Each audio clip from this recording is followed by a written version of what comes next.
మన పొడుపు కథలు. లాస్ట్ ఎపిసోడ్లో మనం చెప్పుకున్న పొడుపు కథకి సమాధానం ఏంటో చూద్దామా? అంబులో చెంబు, చెంబులో చెంబుడు మాణిక్యాలు. అదేమంటే దానిమ్మ పండు. దానిమ్మ పండుని చూడండి, పైనంతా అంబులా ఉంటుంది, లోపల చెంబులా ఉంటుంది, దాని నిండా మాణిక్యాలు ఉంటాయి. అదనమాట కథ. ఇప్పుడు మరో పొడుపు కథలోకి వెళ్దాం. 9 మంది సిపాయిలు ఒకే జట్టు. ఏంటది?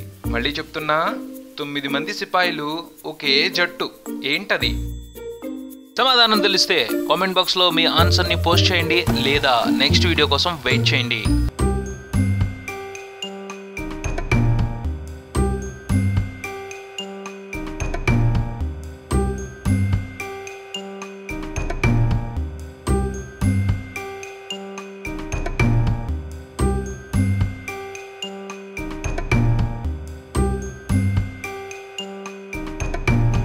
For more videos, keep watching talentscc.com.